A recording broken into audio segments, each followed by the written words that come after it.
Então, gente, empolgadíssima agora e sempre com Cartas à Mesa com Lico Oliveira. Eu sou Lico Oliveira e vamos para o papo de hoje.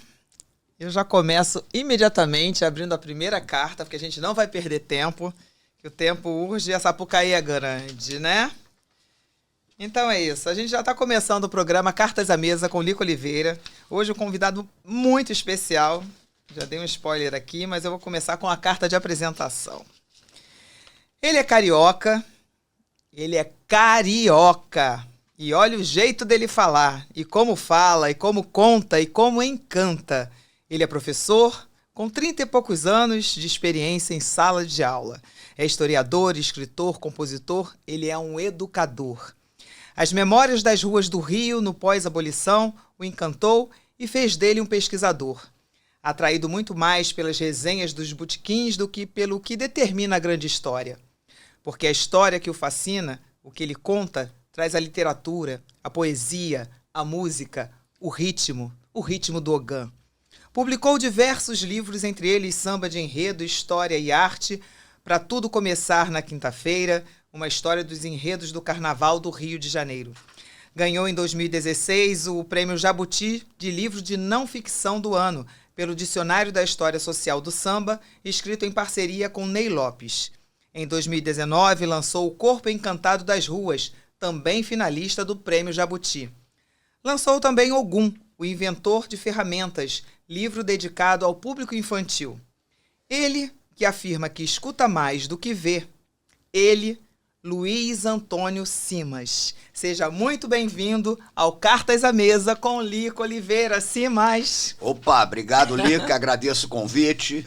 Estava aqui ouvindo a apresentação. É uma alegria estar aqui para a gente bater esse papo, para a gente conversar. Maravilhoso. Já vou deixar a carta de apresentação aqui. Aos poucos eu vou lendo as cartas e vou acumulando aqui, depois você fica à vontade. Isso aqui eu vou ficar com as cartas depois, não? As cartas vão ficando, vão ficar aqui, exatamente. Então, nessa carta de apresentação, a gente fala sobre esse despertar para a cidade do Rio de Janeiro, né? É um olhar, e nessa afirmação foi eu até pesquisando um pouco sobre você, essa história de escutar mais do que ver, né? E aí eu pensei, se escutar mais do que ver é um ato de observar, é um pouco de mediunidade. O que você afirma quando você diz que escuta mais do que vê? Isso é curioso, porque isso daí tem dois sentidos.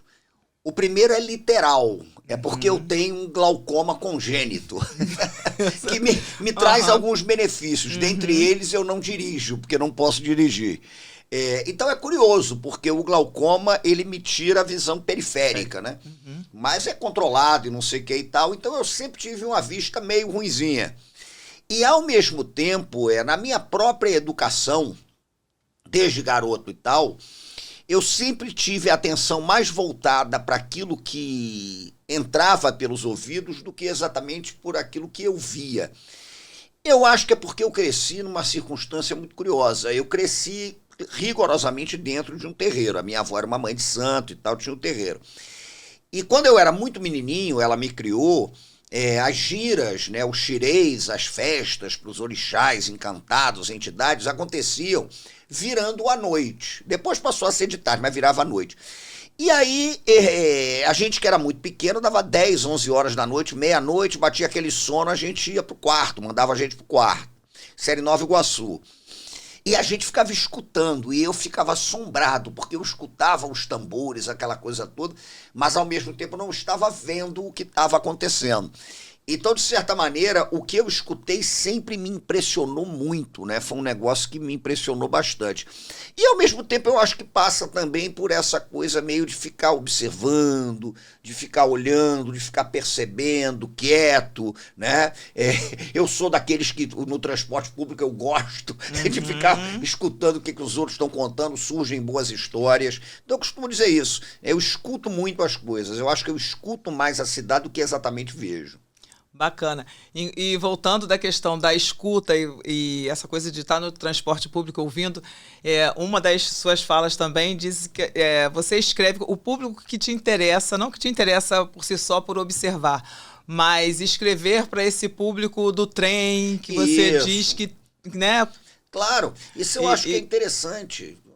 Cara, eu gosto de escrever alguns livros, alguns são mais pesados. Sim. Mas outros eu digo, olha, eu gosto de escrever livros também no tempo do trem, né? No tempo do trem. Aquela coisa do cara sentar e vou abrir para ler uma Sim. historinha, eu gosto muito disso. Bacana demais. Então é isso, eu vou para uma... Tivemos a nossa carta de apresentação. Você é carioca, carioca da Gema. Sou carioca, primeiro carioca da família. Aham. Na verdade é uma coisa curiosa, porque eu venho de uma família... Meu pai é um catarinense fajuto, porque só nasceu em Santa Catarina e se mandou. Né? E foi para São Paulo, depois veio para o Rio de Janeiro, porque meu pai acabou, enfim, meu pai durante a vida inteira foi cabeleireiro e barbeiro e veio para o Rio de Janeiro para trabalhar numa barbearia, num salão, no shopping Cassino Atlântico, em Copacabana. E a minha mãe é pernambucana. Minha mãe é de Casa Amarela, do Recife, minha avó alagoana, turma do Nordeste. Vieram para o Rio de Janeiro. Minha avó veio abrir um terreiro, meu avô veio para trabalhar num aviário na Rua Bariri, em Olaria, né? E a minha mãe foi trabalhar como balconista de uma loja que ficava em frente ao salão onde meu pai trabalhava. E aí se conheceram, eu sou o primeiro carioca. Então eu sou um carioca nascido no Rio, mas um pouco fajuto, né? Porque eu inaugurei a leva dos cariocas na minha família. É isso. Que maravilha. Então já... Depois da carta da apresentação, a gente tem uma carta que é a carta histórica.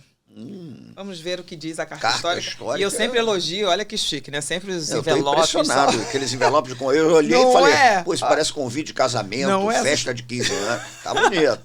É nessa linha. Olha só. E a carta histórica é uma coisa muito curiosa, que é o trabalho de pesquisa que o Anderson Nick também nos auxilia. E aqui nós encontramos uma carta muito interessante, que foi a carta que o Mário de Andrade escreveu para Manuel Bandeira. Olha isso. Numa seguinte situação, eu vou ler a carta e depois a gente vai fazer a resenha em relação a isso. Meu Manuel, carnaval. Perdi o trem, perdi a vergonha, perdi a energia, perdi tudo. Menos minha faculdade de gozar, de delirar. Fui ordinaríssimo. Além do mais, uma aventura curiosíssima. Desculpa contar-te toda esta pornografia. Mas que delícia, Manuel, o Carnaval do Rio. E segue, é uma carta que são 3, eu vou dar uma editada aqui, né? Que elas são 3 folhas.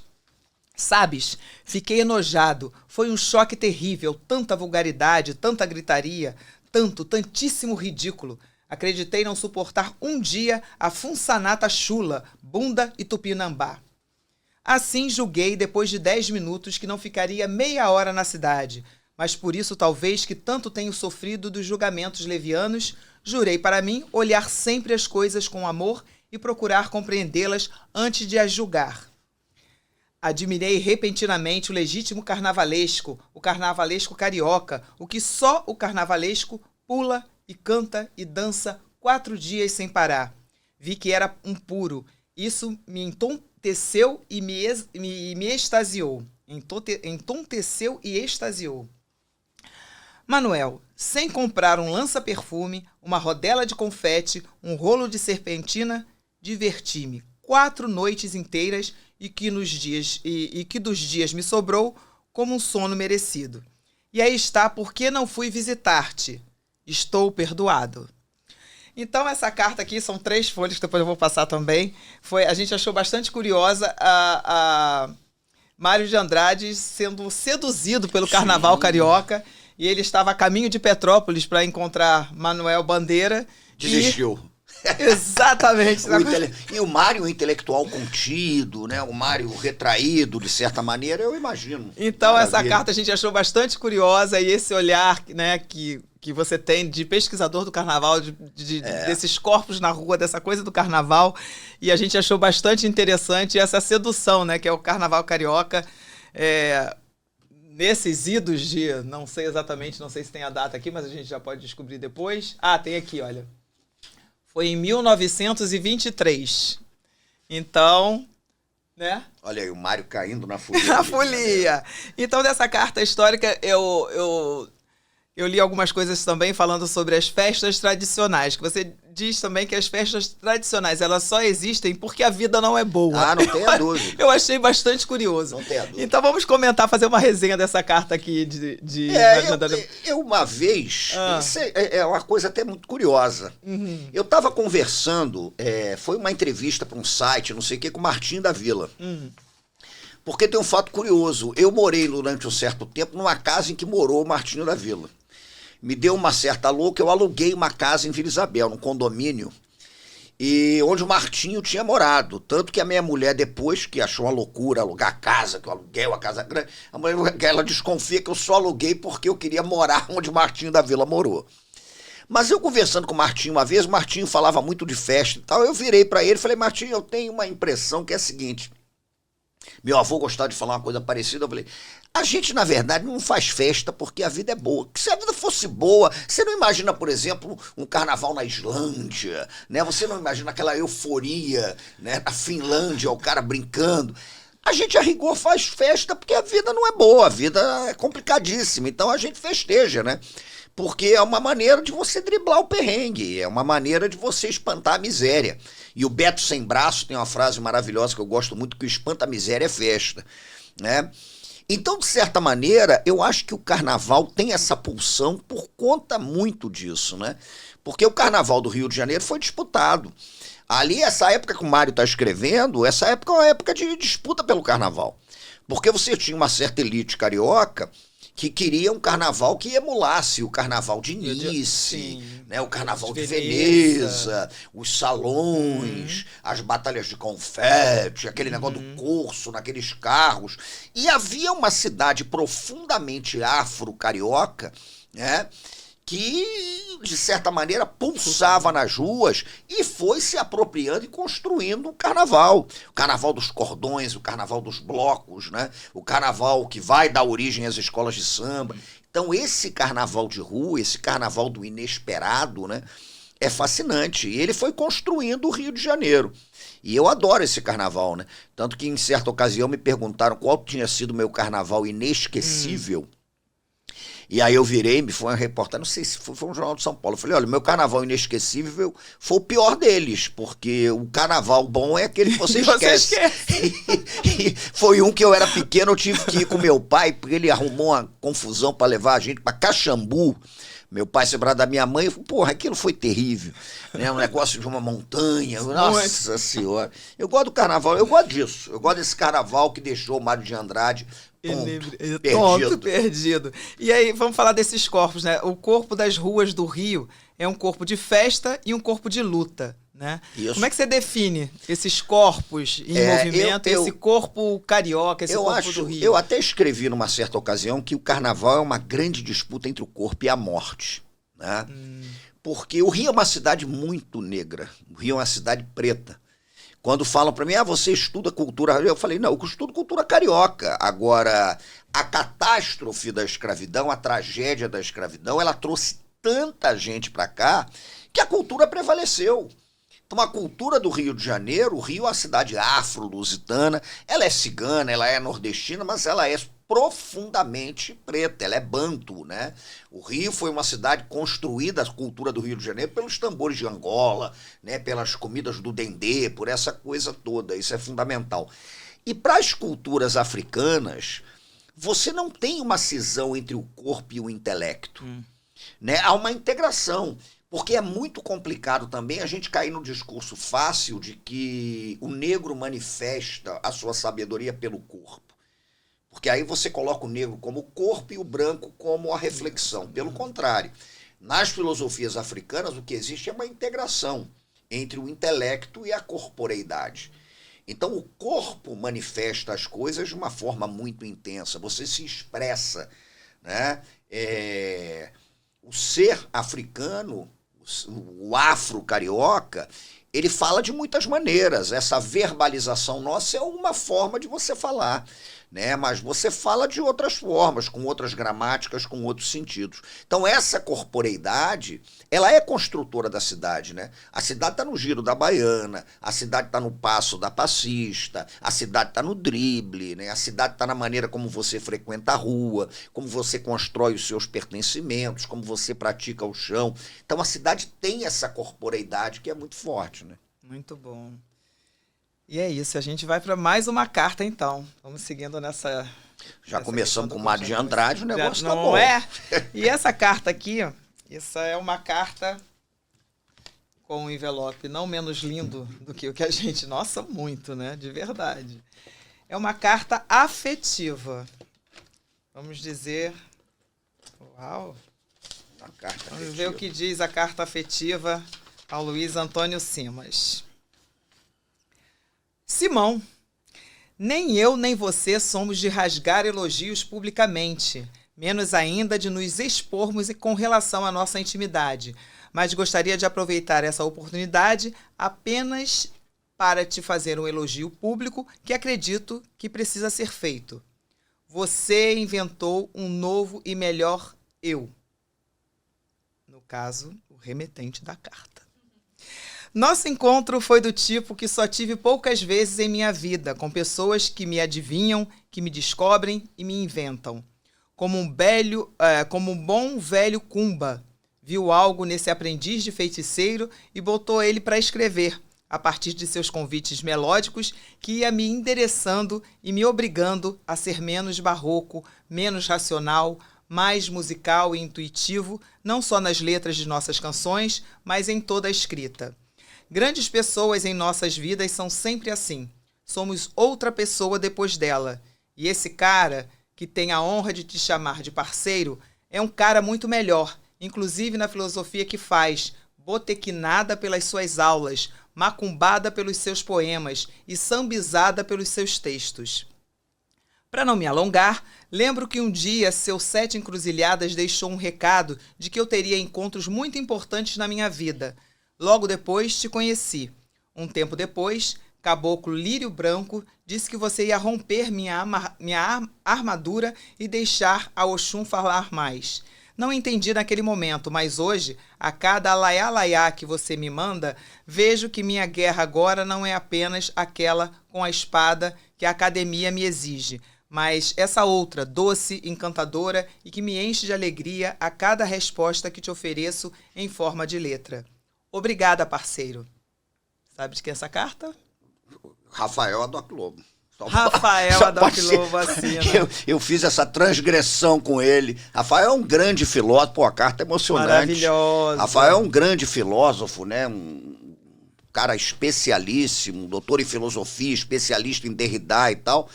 E eu meti ele nessa confusão de escrever, de ir para poesia, para música e tal, mas isso é recíproco, né? De certa maneira ele me alimenta também, eu alimento e a gente tem essa parceria bonita. Maravilha, a gente agradecemos muito a cumplicidade do Rafael, no caso, que ele também nos auxiliou bastante nessa pesquisa. Eu vou mandar Rafael, uma mensagem para ele depois da gravação, que eu não sabia. Muito obrigado, a gente agradece demais. Então, e pegando esse gancho também da carta do Rafael, essa carta afetiva, eu penso assim, como conciliar a espada das guerras que enfrentamos na vida com a doçura e o encanto? Como é que você... Ele cita eu isso, acho que não são opostas, não. Eu acho que são complementares. Eu sempre digo isso para ele, né? De certa maneira, eu acho isso interessante. Eu acho que a gente é mesmo, até o próprio Rio de Janeiro, até a experiência carioca, ela é uma experiência de faca e de flor, né? A gente é a cidade do pau que bate no corpo e da baqueta que bate no couro do tambor para reinventar a vida como samba, né? Então, de certa maneira, você pode fazer a guerra com doçura, você pode fazer a guerra, você pode estar combativo, você pode jogar também trazendo esse tipo de coisa, né? Então, de certa forma, eu vejo mesmo como coisas absolutamente complementares. Ele está falando de Oxum aí, falou de Ogum e tal, mas tem uma Oxum que é guerreira beça também, né? E Oxum também sabe a hora de levantar o seu sabre, sabe a hora de levantar a sua espada. E é bacana isso. Eu acho que essa conciliação é muito carioca também, né? É muito dessa experiência em que o horror e a beleza, eles convivem o tempo todo. Nós lidamos com isso o tempo todo, né? Eu sempre digo isso, eu converso com o Rafael. O Rio de Janeiro passa longe do mito da Cidade Maravilhosa. O mito da Cidade Maravilhosa é terrível. Ele é construído, inclusive, num momento muito brabo. A expressão Cidade Maravilhosa está surgindo no momento da Primeira República, em que você derrubava cortiço, você removia comunidade, né? Você expulsava as populações afro-cariocas e os portugueses pobres do centro da cidade. Período da reforma do Pereira Passos. Bota o Rio, fora, né? Cidade Maravilhosa, é aquele rio que se Bota quis... abaixo, né? Bota abaixo do Pereira Passos. Aquele rio que se quis francês, né? O Rio da Belle Époque, aquela coisa toda. Então, é uma construção que está implicada numa violência simbólica muito grande, né? A gente é uma cidade de guerra, a gente é uma cidade de pancadaria. Mas, ao mesmo tempo, nas frestas desse horror, você vai produzindo incessantemente beleza, né? O samba surge disso. Pô, e eu costumo dizer uma coisa, quando me perguntam, você acredita mesmo na cidade? Eu falei, olha, na cidade não, mas no samba eu acredito. Então a gente se Tem que resolve. ser capoeira, né? Tá falando, tô vendo aquela coisa da, né? Sai daqui, claro, vai a ginga, aquela coisa é toda. uma Então cidade... eu acho que é isso mesmo, eu acho que a gente levanta a espada, mas ao mesmo tempo a gente também tem uma flor, né? O pau tá ali, mas a baqueta tá ali e tá batendo no couro do tambor. Acho que tem muito disso na experiência da cidade. É o bom combate. Tem que combater, não É tem jeito. A isso. vida é perrengue, a vida é rinha. Como diz um samba do Império Serrano sobre Besouro Mangangá, a vida é uma rinha. A gente tá na rinha o tempo todo. É isso. E vamos falar também dessa transmissão de conhecimento das ruas, né? Que é uma coisa que você cita bastante, que os botequins, né, transmitem conhecimento, né, através dos papos de botequins. E você pode contar assim pra gente alguns, né, dos seus aprendizados adquiridos na porta desses estabelecimentos maravilhosos. Eu gosto muito carioca. Eu gosto muito de botequim. Uhum. E eu sempre lembro de uma coisa curiosa. A própria palavra botequim, o radical dela lá atrás é apotek, o grego, né? Apotek, depósito. E essa palavra apotek, olha que coisa, Lica, apotek gerou botica, bodega, biblioteca, botequim, né? O que nós chamamos de botequim vem daquelas boticas portuguesas, aquelas menorzinhas, e eu acho tão bonito isso, que a gente chamava no Rio de botequinhas, né? Então as botequinhas viraram os botequins do Rio de Janeiro. O botequim é isso, ele é uma birosca, é um lugar em que você come uma comida barata, né, em que você compra, às vezes comprava alguns produtos. Ele é uma botica, que também era uma farmácia, né? Porque o botequim também cura, né? O meu parceiro Ney Lopes tem um samba em que ele diz isso: gripe, curar com limão, juru bebe é prazer, do jeito que a coisa vai, o boteco do Arlindo vira drogaria. Então tem isso. Bom. É biblioteca, porque é um centro de saber e não sei o que e tal. Então o botequim é um espaço de sociabilidade. Nesses espaços de sociabilidade, a vida vai acontecendo, né? E eu gosto de sentar num botequim, eu gosto de ficar observando, eu gosto de entender como funciona, mas eu não sou um conhecedor de botequim, não. Até porque eu gosto sempre de dizer isso. Eu acho que o sujeito ele só conhece no máximo 1 ou 2 botequins na vida dele. Porque para você conhecer um botequim, você tem que ter uma vivência que é cotidiana. Sim. Você pode me chamar para ir para um botequim, eu vou, eu te chamo para ir para um botequim, você vai. Nem eu vou conhecer o botequim para onde você me convidou, nem você vai, porque aquilo exige cotidiano. Aí você repara que sempre na mesma hora do dia chega aquele cidadão que bota, né, o cotovelo no balcão e vai conversar. O botequim tem passado por uma transformação maravilhosa, porque o botequim era um lugar muito marcado pela presença masculina, e hoje você tem botequins que trazem a presença feminina, mulheres que são donas e tocam botequins e não sei o quê. E aí, quando você está disposto a ouvir, a gente conversou falando sobre a escuta, você vai ver que o botequim te mostra muita coisa, né? O botequim, ele traz muito disso. Então, eu gosto de ficar no fazer nada do botequim, porque aí a vida acontece, de repente acontece. Bacana demais. Não, a gente, na pergunta, já deu uma aula do que é o botequim, de onde, né, o radical e tudo mais. Mas é o que eu te digo, mas botequim, se a gente chega a conhecer um ou dois na vida, tá excelente. Maravilhoso, maravilhoso.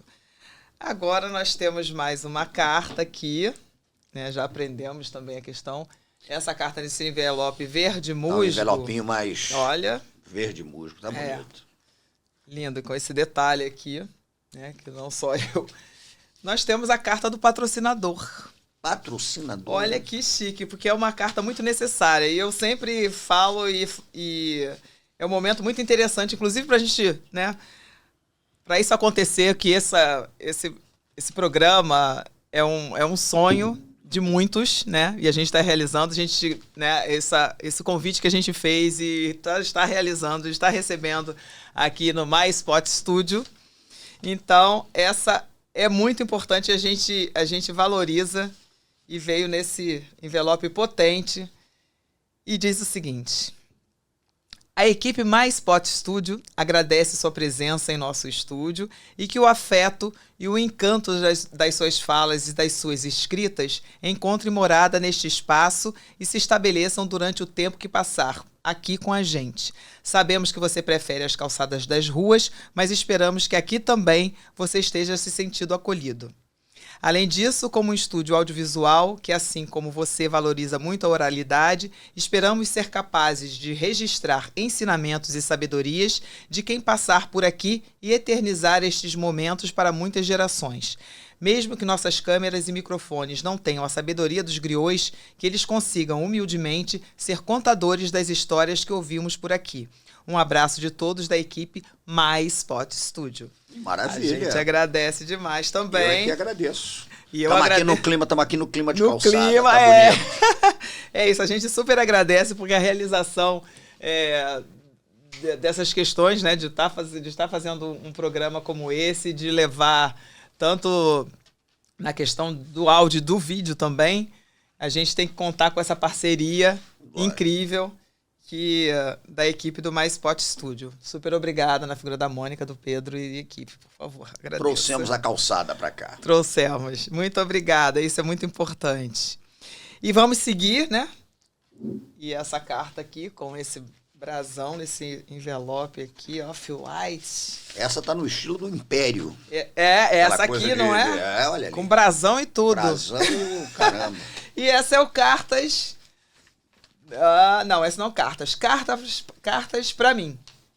E nesse momento, como a gente definiu, Cartas para mim é o momento que o convidado escreve uma carta para si. E seja no passado, no futuro. Então vamos saber o que o Luiz Antônio Simas escreveu para o Luiz Antônio Simas. Botarei meu óculos aqui para evitar surpresas. Sim. Vamos lá, vou ler a carta para mim aqui. Alô, Luiz Antônio Simas. Exu foi aquele que acertou com a pedra que lança hoje o pássaro que voou ontem. Porque para Exu o tempo não é linear. Ele não se fundamenta numa linha progressiva, mas o tempo é um caracol, o tempo é cíclico. O passado, o presente e o futuro, no fim das contas, se encontram na encruzilhada do que nós fomos, do que nós somos e daquilo que nós seremos. Falando com você que está aí no futuro, eu tenho uma enorme curiosidade para saber o que aconteceu com a rua, com as grandes cidades do Brasil, com a minha cidade, São Sebastião do Rio de Janeiro, já que eu me defino como um rueiro, um sujeito que fala sobre a rua, que escreve sobre a rua, que dá aula na rua, um professor de calçada da Zona Norte dos subúrbios do Rio de Janeiro. Será que a rua voltou a ser um espaço que propicia um encontro? Ou a rua é só um espaço pensado para a circulação de mercadoria, de gente apressada, de corpos domesticados pela crueldade do mercado, pela lógica do trabalho, do tempo do relógio? E eu falo também com o passado, já que o tempo circula. Que rua era essa? Que rua foi construída numa cidade que teve a experiência mais impactante do horror do escravismo da história das Américas, a cidade do Cais do Valongo? Que rua é essa que construiu sociabilidades? Os afrodescendentes que conseguiram transformar a chibata que bate no corpo em baqueta que bate no couro do tambor para reinventar a vida como experiência de beleza e de samba. O tambor, esse elemento que costurou o que há de mais forte na civilização rueira da cidade. Eu falo contigo que está no futuro, eu falo contigo que estava no passado, eu falo contigo que é filho da cultura que você herdou e da cultura que você adquiriu. O passado, o presente e o futuro. O caracol, a espiral, a pedra de Exu. Viva a rua, Laroie. Laroie, que lindo! E aí, pro passado e pro futuro, né? É uma conversa que porque a rigor a gente vive numa encruzilhada em que o que a gente foi, né? O que a gente é e o que a gente será, tá tudo encruzilhado ali. E essa relação com o tempo? É tempo, relação com produtividade ou um tempo, uma coisa mais abstrata? Como é que você... Não, eu acho que tem duas coisas. Tem uma relação com o tempo. A gente está vivendo muito o tempo da pressa, né? Uhum. Isso daí, o tempo da urgência, que às vezes é terrível, né? Uhum. Porque o não fazer nada, que é um negócio fabuloso, que é um negócio interessante. Tem, por exemplo... O Domenico de Massa é um filósofo italiano que escreveu, né, ele fala da filosofia do ócio criativo. Eu não quero nem o ócio criativo, eu quero o ócio também que não seja para criar coisa nenhuma. Uhum. Porque às vezes você quer ficar só sossegado, né? Então tá disponível para o tempo, é uma coisa cada vez mais rara, tá tudo muito acelerado, né? Então eu acho que tem a questão do tempo da produção, que, no fim das contas, domestica a gente, né? Eu não gosto... É uma cobrança. Eu não gosto Eu até falo muito isso com meus alunos.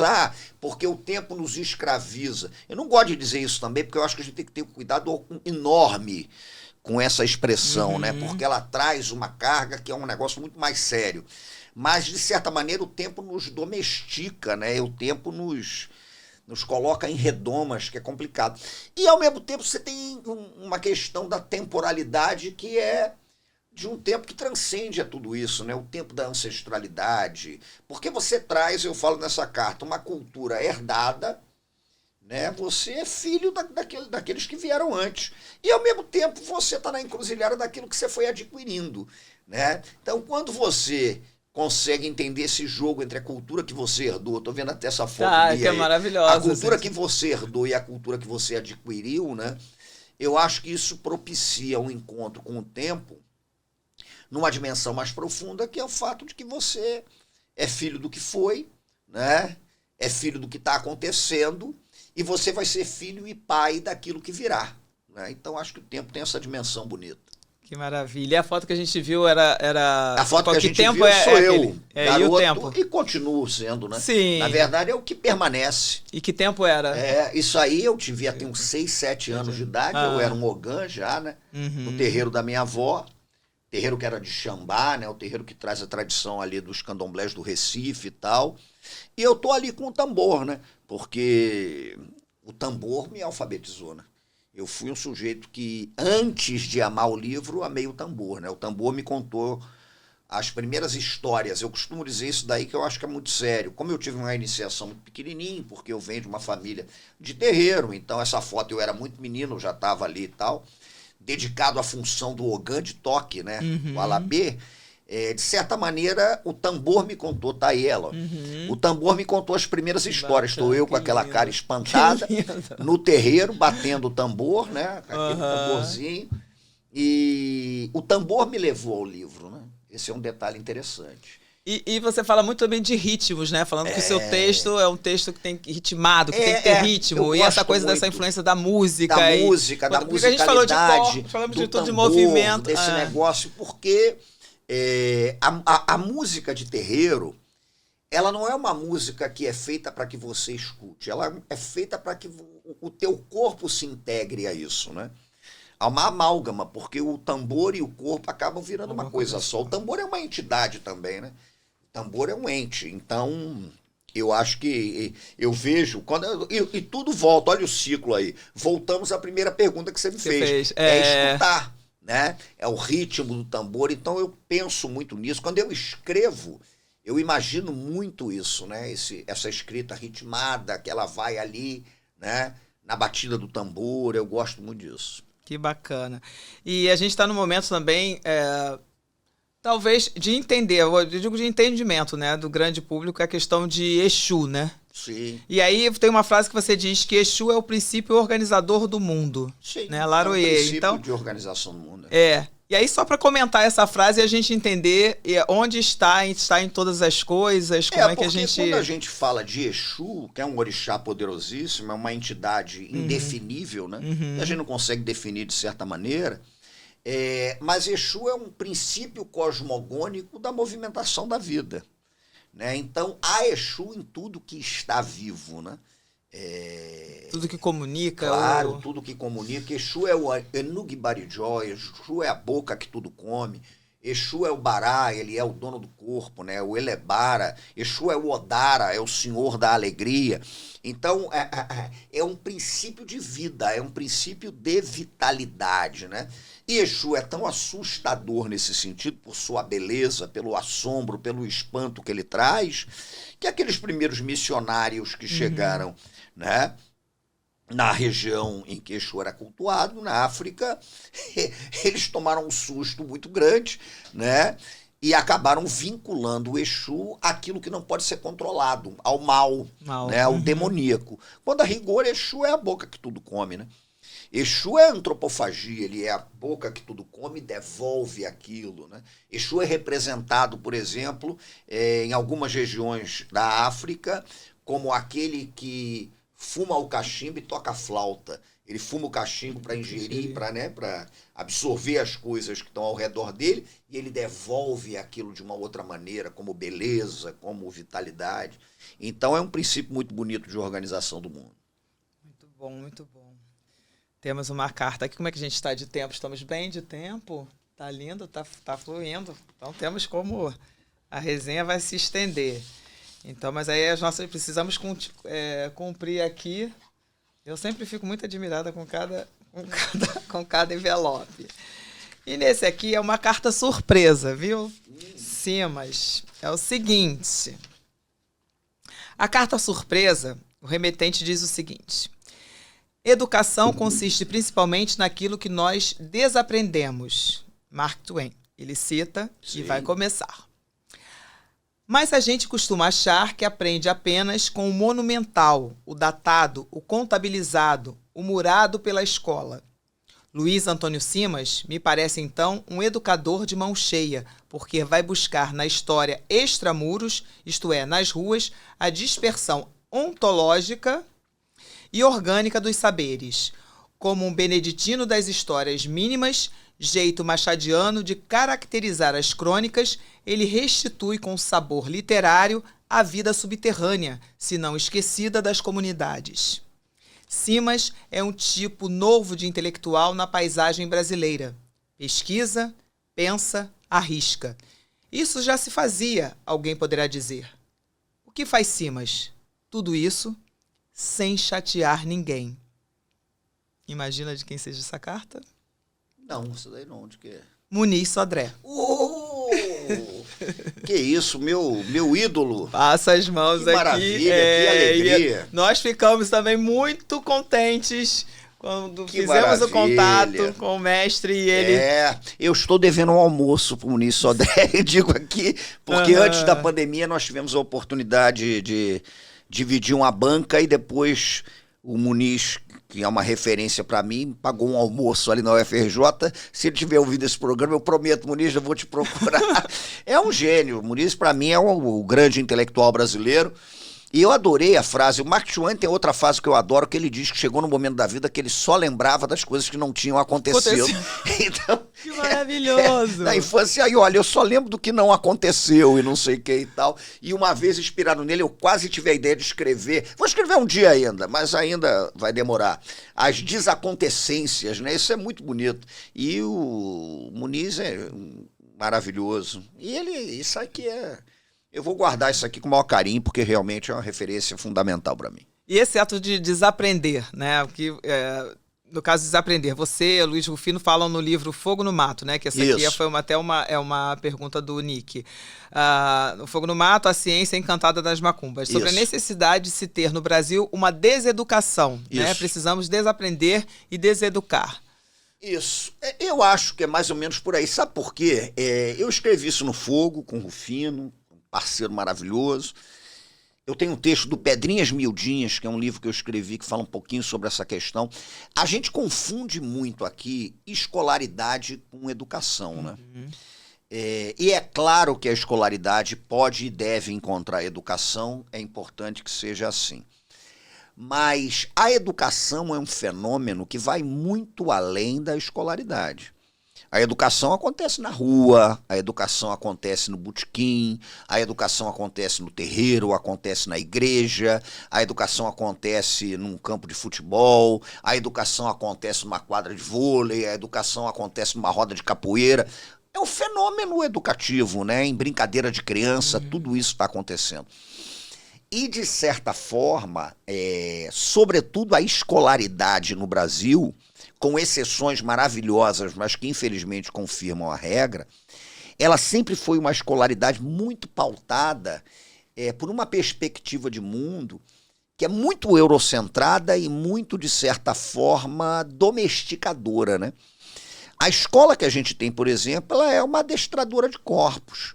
É só você observar como... Um dia alguém podia fazer isso. Você pegar uma criança e botar na escola, você vai ver como é que era a movimentação daquela criança. Se você for acompanhando aquela criança ao longo da vida escolar dela, ela vai ficando contida, né? Entra num processo de contenção, aquela coisa da cadeira, aquela coisa do espaço formal da sala de aula e não sei o que e tal.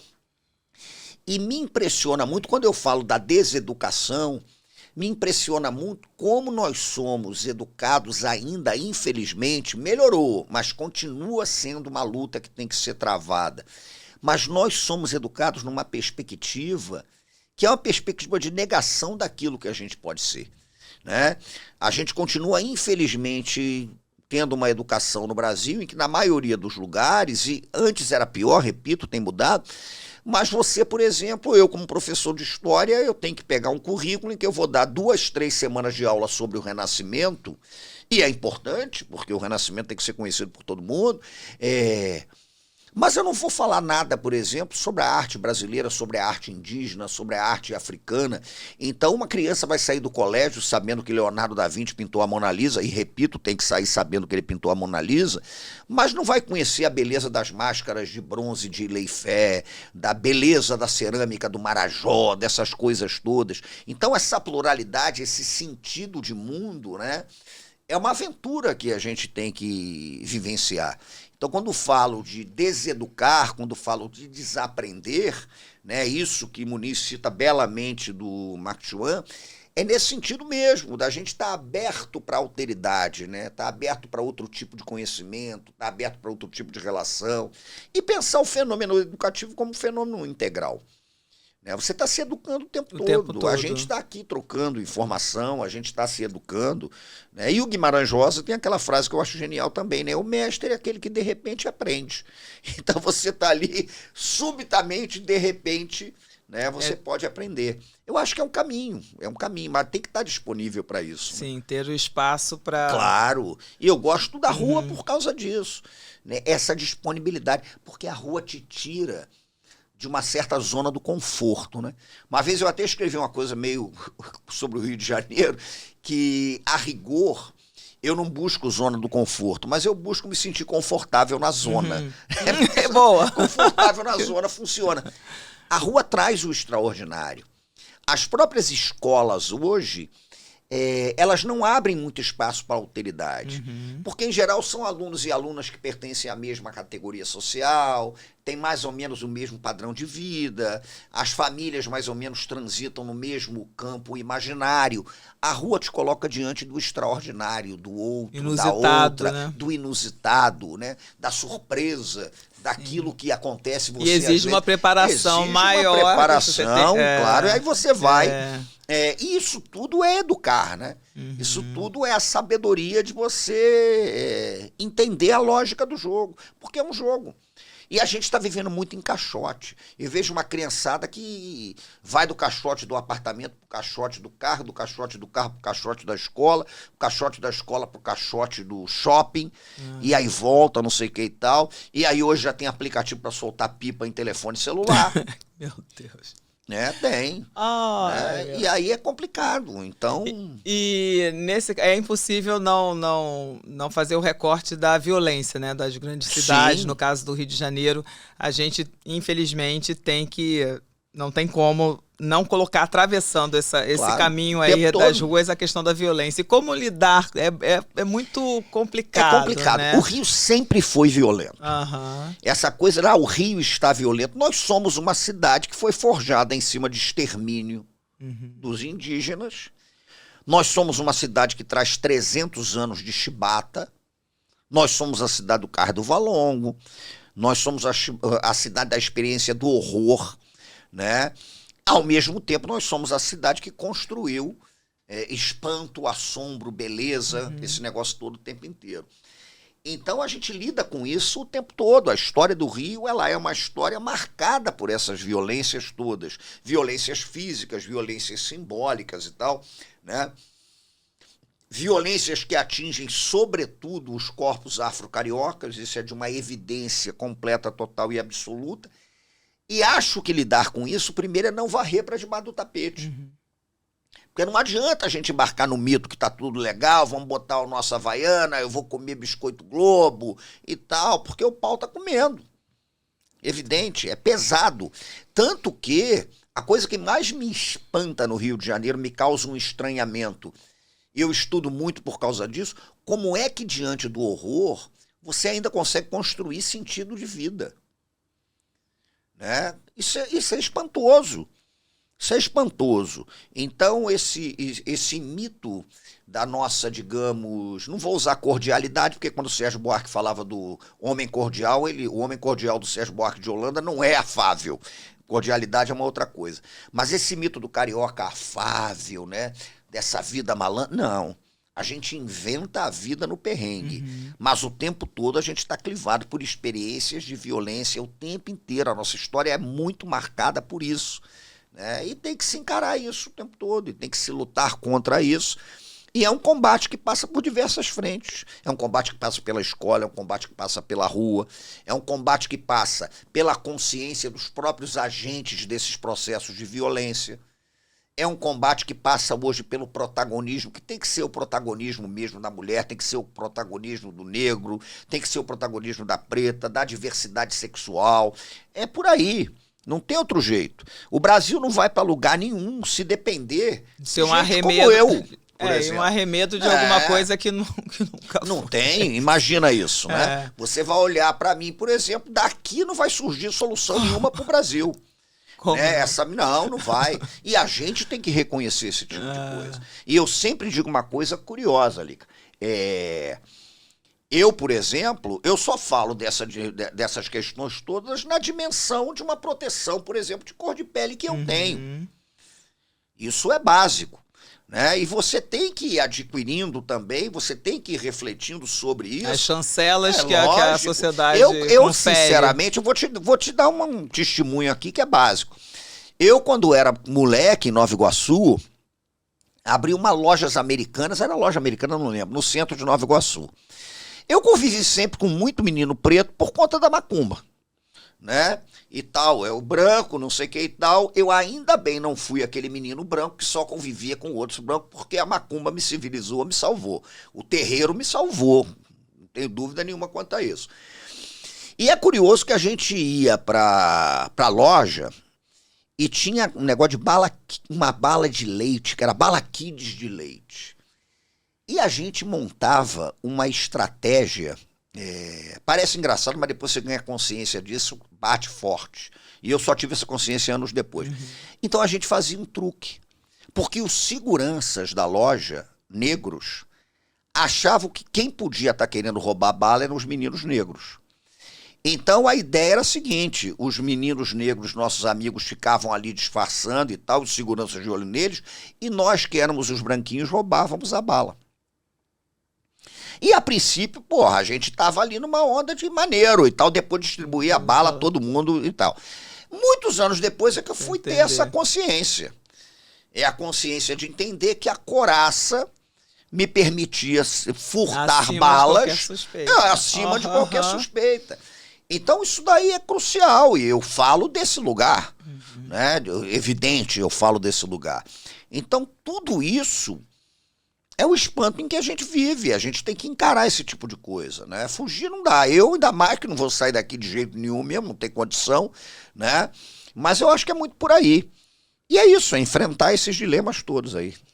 Deseducar e educar a partir Claro, desse olhar que até é dessa porque o fenômeno da deseducação educa. É lógico. Passa por todos esse, é a percepção desse lugar que é a percepção desse lugar. Um dia chega, né? Reconhecer o lugar do privilégio.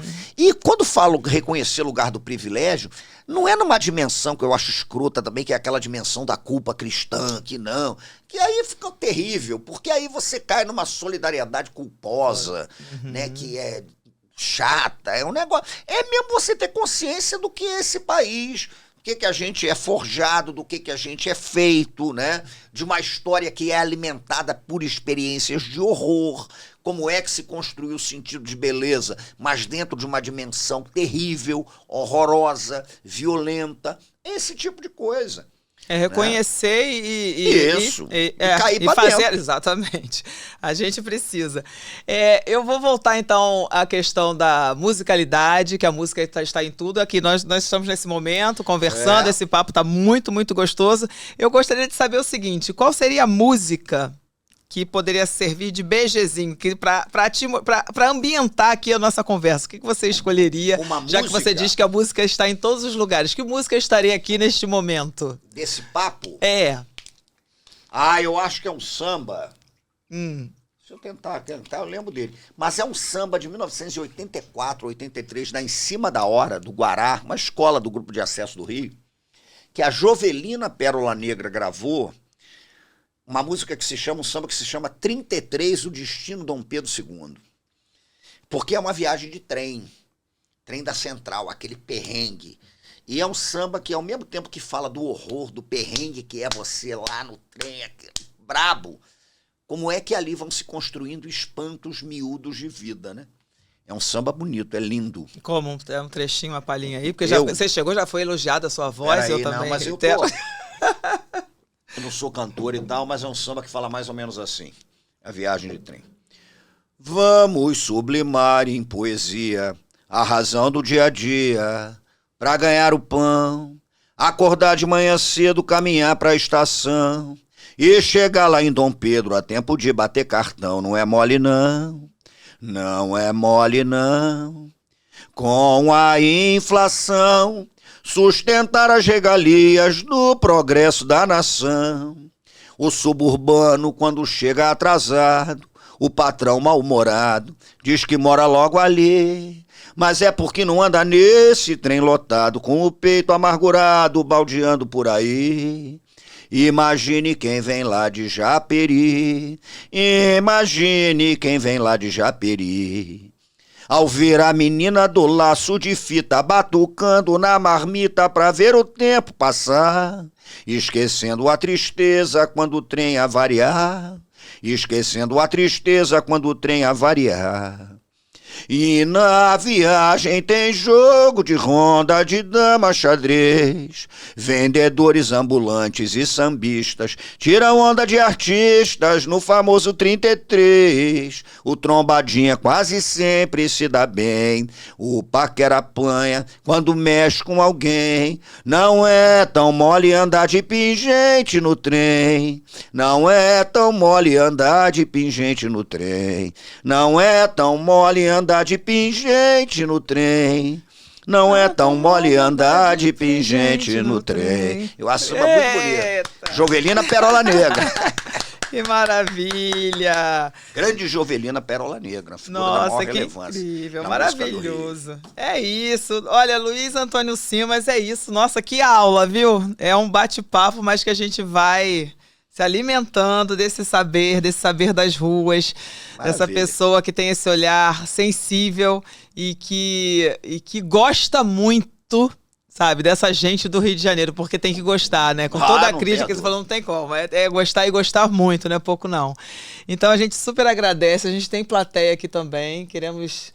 Tá bacana, tá legal, tá tudo certinho? É isso, olha, Luiz, super obrigado. As cartas... Eu te agradeço. A carta, por favor, vou ficar você com as vai cartas. levar as cartas, por Maravilha. favor, a preciosidade. Eu super agradeço a todos que participaram, contribuíram conosco para que as cartas saíssem de fato e compusessem o nosso programa de uma forma brilhante. E é isso, esse é o Cartas à Mesa com Lico Oliveira, recebendo hoje Luiz Antônio Simas, professor, compositor, cantor, brilhantemente, pesquisador, ogã e essa pessoa maravilhosa que ama de fato o Rio de Janeiro. Muito obrigada a todos e é isso, um beijo enorme. Valeu.